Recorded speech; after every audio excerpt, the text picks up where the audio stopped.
So Andor is focused a lot on a world we haven't seen before in Star Wars, so I figured today we'd take a closer look at the world of Aldhani and what we know so far about its history and its role in the greater galaxy. I'm Colin, and this is Sci-Fi Deep Dive.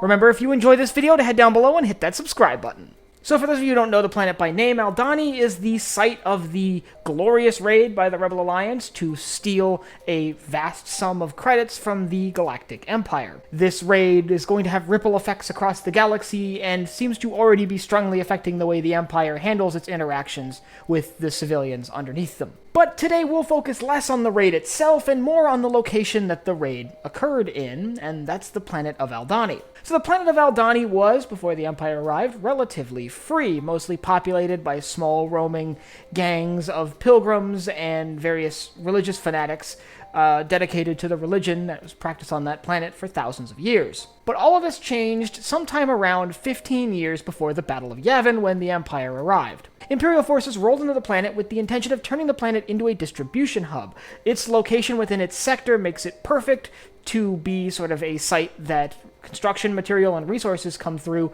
on their way to fund and construct other major Imperial projects in the sector. As such, it became a very important logistical hub for Imperial operations in that area. To support these logistical operations, the Empire commandeered or constructed two separate bases.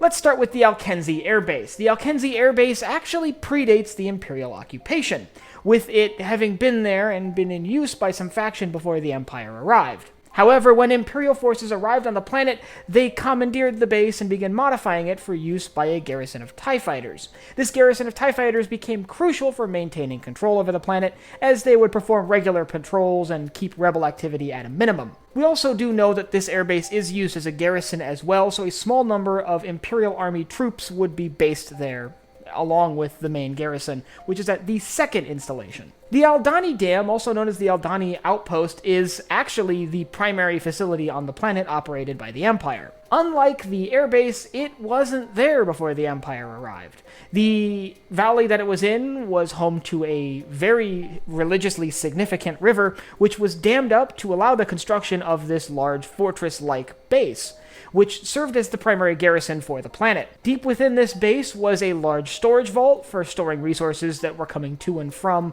other parts of the sector, along with a fairly significant radio relay for relaying communications in between facilities on the planet and locations off-world, a garrison of a significant number of Imperial Army troops for maintaining security, as well as facilities required for the commanders, governors, and whoever else would be directly involved with the managing of this planet.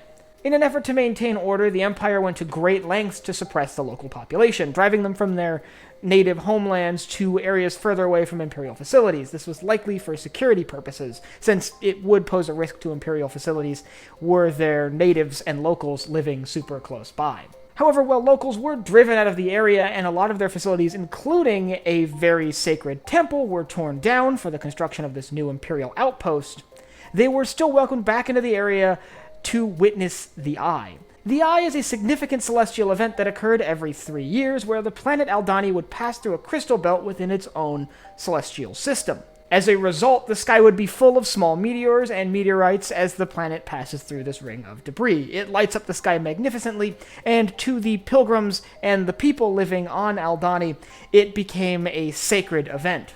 However, with the successful raid by the Rebel Alliance, it raises some significant questions. Most notably is what will happen to this planet now. The Empire is going to be vindictive following the massive loss of credits they incurred from the facility there, and they've already begun showing signs of stepping up their authority on the planet, so I would expect things for Aldhani are going to get worse before they get better. But this rebel raid on Aldhani does have wider repercussions across the rest of the galaxy, and one of the most significant outcomes from this will likely be the founding of the Rebel Alliance, at least from a formal standpoint. And if you'd like to know more about what we know so far about how the Rebel Alliance got its start, I'll leave a link up here to my video on that. And I'd like you to let me know what you thought about Aldhani. Do you think it's a new fascinating location from Star Wars, or does it seem a little too familiar? Does its story seem like it lines up too much with other worlds that fell under Imperial occupation? And if you have anything else you'd like to see me cover in Star Wars, leave it down below in the comments. Last but not least, if you enjoyed this video, head down below, hit the like button, the subscribe button, and the bell icon so you get notified when I upload new videos. So for Sci-Fi Deep Dive, I'm Colin, and I will see you next time.